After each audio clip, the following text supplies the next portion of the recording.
고백합시다. 말씀이 삶의 기준이 되게 하라. 말씀이 삶의 기준이 되게 하라. 아멘. 말씀이 삶의 기준이 되게 하라. 자, 어제 시바의 간사함 때문에 무비보셋이 가지고 있었던 그런 것들을 다 시바에게 그냥 주라라고 하는 시바의 작전에 속아 넘어간 다윗에 대해서 살펴보았죠. 계속적으로 이제 오늘은 시므이라는 사람이 등장을 보여주고 있는데요. 시므이라는 이 사람은 베냐민 지파였고 사울의 친족 중 한 사람이었다라고 설명을 합니다. 그러니 이 사울 왕가가 몰락하는 그 과정 속에 누가 간섭했다고 보는 거예요? 지금 다윗이 간섭했다고 보는 겁니다. 사울 왕이 죽고 사울의 새 아들이 죽고 이런 일련의 과정이 너 때문이야, 다윗 너 때문이야 라고 하면서 지금 다윗을 향하여 저주를 퍼붓고 있습니다. 근데 저주만 퍼붓는 게 아니고 돌을 던지고 있잖아요. 여러분 성경에서 돌을 던져 죽이라라고 한 죄악들이 몇 가지가 있죠. 그것은 율법을 어긴 자들에 대한 처형, 하나님을 멸시하고 거룩한 하나님의 공동체를 위기에 빠뜨린 사람들에 대한 그런 또 처형, 그리고 우리 요한복음 8장에 가늠한 여인을 현장에서 잡았다 그러면서 돌로 모세는 돌로 쳐 죽이라 그러는데 당신은 어떻게 할 겁니까? 라고 예수님을 시험하는 그런 장면이 나오죠. 그때 예수님 뭐라 말씀하셨어요? 죄 없는 자가 먼저 돌로 치라. 그랬더니 어린아이로부터 어린아이까지 한 사람씩 다 도망갔다. 이런 이야기가 나오죠. 그리고 신성 모독자에게 대한 처형. 여러분 스데반 집사가 복음을 전할 때에 유대인들이 그 말을 듣고 어때요? 신성 모독이다 그러면서 스데반 집사를 어떻게 죽였어요? 돌로 쳐 죽였죠. 이처럼 성경상에 유대인들의 관습 자체가 몇 가지가 있는데 그 가운데 돌로 쳐 죽일 그런 죄에 대해서 성경은 말씀하고 있어요. 그런 것처럼 지금 시므이의 눈에는 이 다윗이 마치 이런 죄 중에 한 죄를 지은 것처럼 돌을 던지면서 연신 저주를 퍼붓는 모습을 보여주고 있습니다. 시므이라는 사람의 이름의 뜻은 하나님께서 들으신다라는 이름의 뜻을 가지고 있는데 어찌하든 이 시므이가 6절에 보니까 다윗과 다윗 왕의 모든 신하들을 향하여 돌을 던졌다. 그리고 저 13절 하반절에도 다윗과 그 초정자들이 길을 따라갈 때에 시므이는 비탈길로 따라가면서 저주하고 그를 향하여 돌을 던지며 먼지를 날렸다. 계속 따라오면서 다윗을 지금 저주하고 있다 이거죠.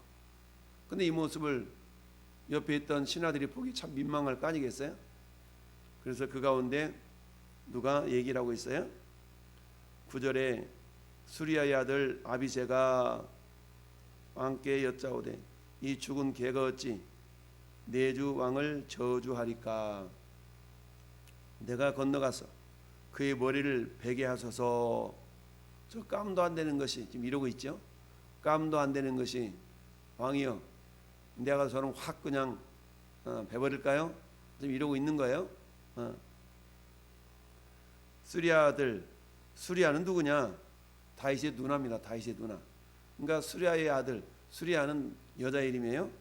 다윗의 누나인데 다윗의 누나인 수리아에게는 3명의 아들이 있었죠. 오늘 첫째가 나오고 있어요. 아비새, 둘째가 요압, 셋째가 아사엘. 근데 아사엘은 죽었죠. 아사엘은 결국 누구야? 그 저기를 따라가다가 죽었지 않습니까? 그러니까 그 일로 요압이 또 살인을 저지르는 그런 비극이 있었죠. 어쩌든 수리아의 아들 아비새가 왕한테 와서 저는 그냥 단번에 목을 베버릴까요? 이랬더니 다윗 왕이 하는 소리가 수리아의 아들들아 내가 너희와 무슨 상관이 있느냐. 그가 저주하는 것은 여호와께서 그에게 다윗을 저주하라 하심이니 내가 어찌 그리하겠느냐 할 자가 누구겠느냐. 그러면서 다윗이 아비새와 모든 신하들에게 이르되 야야 내 몸에서 난 내 아들도 내 생명을 해치려고 그러는데 까짓것 저놈이 베냐민 사람이 나를 좀 저주한들 내버려둬. 하나님이 혹시 저주하라고 한 줄도 모르잖아. 다윗은 뭐하고 있습니까? 철저하게 자신의 범죄, 자신의 죄악에 대한 어쩌면 형벌이라고 할 수 있죠. 이것을 이 시므이라는 사람을 통해서 저주하는 이 모습이나 아들 압살롬이 자기를 해하려고 하는 이 모습이나 지금 뭘로 보고 있냐면 하나님의 심판으로 겸허하게 받아들이고 있어요. 그러니까 비록 깜도 안 되는 이 시므이지만 어때요? 다윗의 마음은 자 12절이 이 다윗의 신앙이죠. 한번 같이 읽어볼까요? 혹시 여호와께서 나의 원통함을 감찰하시리니 오늘 그 저주 때문에 여호와께서 선으로 내게 갚아 주시리라 하고 선으로 갚아 주시리라. 저거 저주가 맞지 않는다면 하나님 갚아 주실 거 아니냐. 예수님이 제자들을 전도 보내면서 둘씩 보내면서 주님이 하셨다는 말씀이 있죠. 야 뱀처럼 지혜롭고 비둘기처럼 순결하게 나가 전하는데 어느 집에 들어가든지 먼저 뭐하라? 평안을 빌어라. 만약에 그 평안을 받을 만한 사람이 그 집에 없다면 그 평안이 너희한테 돌아올 거야. 근데 이처럼 우리 주님이 말씀하신 것 같이 오늘 이 다윗도 그런 믿음을 가지고 있는 겁니다. 만약에 저 저주가 합당하지 않으면 그 저주는 시므이한테 그대로 돌아갈 거야. 대신 나에게는 하나님이 선으로 갚아주실 거 아니겠어? 내버려둬. 나하고 겸손하게 이 모습을 보면서 우리가 생각하는 것이 다윗은 철저하게 이 고난을 통하여서 하나님의 뜻을 깨닫고 그 믿음이 하나하나 성숙해 가는 걸 본다라고 말씀드렸지요.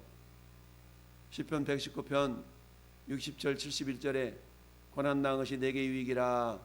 고난당하기 전에는 그릇 행하였더니 이제는 주의 율례를 배우게 되었나이다. 고난당하기 전에는 지 맘대로 살았다는 얘기죠. 그런데 고난을 통해서 하나님이 살아계심을 깨닫고 고람대오의 하나님, 감찰하시는 하나님, 오늘 다윗이 그렇게 고백하고 있는 거잖아요. 혹시 여호와께서 나의 원통함을 뭐하사 감찰하시리니. 감찰하시는 하나님.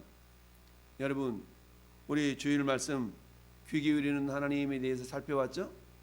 하나님은 저 이집트 땅에서 고통당하시는 그 이스라엘 백성들을 뭐 하신다고 그랬어요? 들으시고 기억하시고 돌보셨다. 보시고 있다는 얘기죠. 그리고 알고 계신다는 얘기죠. 이처럼 당신의 언약 백성들을 외면하지 아니하시는 하나님. 그 하나님은 이집트에서 역사하셨던 하나님, 다윗을 감찰하시는 하나님, 오늘 이 시대에 저와 여러분을 감찰하시는 하나님은 각각 따라합시다. 동일하신 하나님. 동일하신 하나님. 같은 하나님이라는 얘기죠. 왜요? 하나님은 바뀌거나 다른 하나님으로 대체되거나 그런 것이 아니라 하나님은 영원부터 영원까지 하나님이시다라는 얘기입니다. 영원부터 영원까지 하나님이시다. 다윗은 그 하나님 앞에 철저하게 지금 자신이 당하고 있는 이 고난이 응당 자신의 잘못으로 말미암는 일종의 형벌임을 기억하면서 겸손하게 하나님이 회복해 주실 때까지 겸손하게 이 고난을 지금 맞아들이고 있는 겁니다. 그러면서 내버려둬 라고 하면서 이게 혹시 하나님께서 이게 저주하라고 그에게 명령하신 것일 수도 있잖아 라고 합니다. 만약에 그게 아니라면 하나님은 선으로 내게 갚아주실 거야. 여러분, 이 시므이나 시바나 공통점이 있는데 그건 뭐예요? 그건 하나같이 기회주의적인 그런 인물이다라는 겁니다. 근데 시바나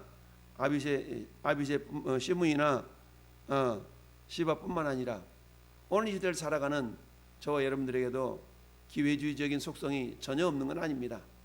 단지 그런 속성들을 얼마만큼이나 말씀의 기준에 비추어서 그걸 억제하고 절제하고 내려놓느냐가 신앙의 수준이라고 볼 수가 있죠.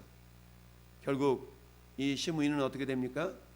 다윗이 예루살렘으로 돌아오게 될 때 가장 먼저 나와서 또 싹싹 빌면서 아부를 떨었던 그런 사람 아니에요? 그런데 어때요? 결국 시므이는 자기 잘못으로 결국 죽임을 또 당하게 되는 그런 어리석은 자임을 나중에 우리가 살펴볼 수가 있습니다. 자, 그렇습니다. 여러분, 우리는 어려울수록 왜 나만 겪는 고난이냐고 이처럼 원망하고 불평할 수가 있지만, 그러나 다윗은 철저하게 자신의 죄를 볼 줄 아는 그런 영적인 안목이 있었다라는 겁니다. 우리 역시 마찬가지죠. 영적인 감각, 이게 무뎌진다 그러면, 영적인 감각이 무뎌지면 예수 믿는 사람이나 믿지 않는 사람이나 별반 차이 없이 살아가게 됩니다. 여러분, 어제도 평택역 나가서 전도하는데 두 사람이 아주 험한 말로, 세상 말로 쌍 욕을 하고 지나가는 그걸 경험을 했어요. 한 사람은 소위 말해서 캐톨릭 신자, 한 사람은 믿음이 없는 사람 같았는데 캐톨릭 신자는 전도지를 나눠줬더니 버럭 화를 내면서 이따위로 하고 있냐고 막 그러면서 막 뭐라고 그러면서 우리 캐톨릭은 이러지 않는다고 막 그러면서 지나가고 있더라고. 그래서 내가 그랬죠. 선생님, 성경을 모르시는군요. 성경은 때를 얻든지 못 얻든지 말씀을 전파하는 것이 진리입니다. 자기들은 얌전하다 이거죠. 한마디 말하면 이게 민폐 아니냐 이러고 있는 겁니다. 그래서 죽어가는 영혼, 물에 빠져 허우적거리는 영혼을 바라보면서도 얌전한 신사이기 때문에 옷 버릴까봐 그냥 내버려 두냐, 직접은 말하지 않았지만 그런 생각을 가졌고요. 또 한 사람은 우산을 접어서 들고 가다 말고 나를 내려치려고 그러더라고. 그냥 확 이러면서 욕을 하면서 전도를 줬더니 그래서 그래도 예수 믿으셔야 됩니다 이러고 내가 웃으면서 보내드렸는데, 전도를 하다 보면 별의별 일이 다 있어요. 알지 못해서 그런 거죠. 스데반 집사는 자기를 돌로 쳐 죽이는 사람들을 바라보면서 마치 예수님이 겟세마네에서 기도하셨고 십자가상에서 기도하셨던 것처럼 저들을 용서해달라는 그런 기도를 올리면서 예수여 내 영혼을 예수께 부탁합니다 라고 잠을 자듯이 도래마다 죽어갔던 스데반 집사의 모습을 봅니다. 여러분, 스데반 집사뿐만 아니라 이 스데반 집사의 죽음을 목격했던 사람이 누구예요? 사도 바울이죠. 사도 바울이 바울 되기 이전에 사울이라는 청년이 스데반 집사가 도래마다 죽는 그 상황 가운데 그야말로 유대인들이 얼마나 열불이 났던지 막 겉옷을 벗어 제껴놓고 스데반 집사를 돌로 치잖아요. 그때에 유대인들이 벗어놓은 옷을 지키고 있었던 사람이 사울, 나중에 바울 된 사울이죠. 그러니 사울이 충격 아니겠어요? 아니 어떻게 저렇게 돌에 맞아 죽어가는 가운데 우리를 원망하지 않고 저렇게 그러고 죽어가지? 라고 충격을 받았던 겁니다. 그러는 이 사울을 하나님은 다메섹 도상에서 만나주셨고 나를 위한 택한 그릇이다. 이방인과 유대인들과 임금들을 위해서 택한 나의 그릇이다 라고 결국 사울을 하나님 부르셔서 결국 위대한 사도가 되도록 역사하셨던 걸 봅니다. 그렇죠. 오늘날에도 마찬가지죠.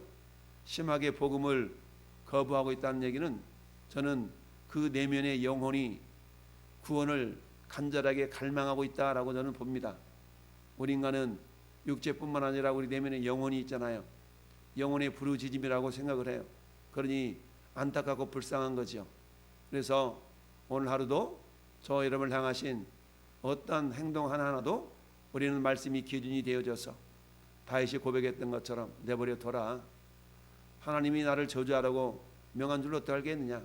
그렇지 않다면 하나님은 선으로 나를 갚아주실 거야 라는 것이 다윗의 믿음이었다. 저희 여러분들도 마찬가지죠. 애매하게 고난당하는 과정 속에서는 항상 우리 자신의 허물이 있지 않는가를 돌아보는 기회로 우리가 삼아야 될 것이고, 또한 어떤 경우라도 그 영혼이 예수 믿는 사람인가 예수 믿지 않는 사람인가 그 심령을 꿰뚫어 볼 줄 아는 영적인 통찰력이 우리 가운데 있어야 될 줄 압니다. 그러기 위해서는 우리가 주님의 마음을 품지 않으면 안 되죠. 너희 안에 이 마음을 품으라고 그리스도 예수의 마음이니. 주님의 마음은 한마디로 말하면 사랑의 마음이요 긍휼의 마음이죠. 예수님의 마음은 성령의 열매가 드러나고 있는 모습처럼 사랑과 희락과 평과 오래 참음과 자비와 양선과 충성과 온유와 절제의 그런 모습이 나타나는 인격으로 우리의 모습이 열매 맺어진 줄 믿습니다. 오늘 하루 우리 삶의 모든 현상마다 상황마다 문제마다 내 행동의 기준이 철저하게 말씀을 근거한 행동이 나타나므로 야 과연 저는 하나님의 사람이구나 라고 우리가 세상 사람들로부터 인정은 온전히 받지 못한다 할지라도 뭔가 달라 그 다름이 계속될 때는 그 사람을 인정하게 될 수밖에 없죠. 오늘 하루도 저와 여러분을 통해서 그 복음이 잘 흘러가는 역사가 있기를 예수님의 이름으로 축원합니다. 아멘.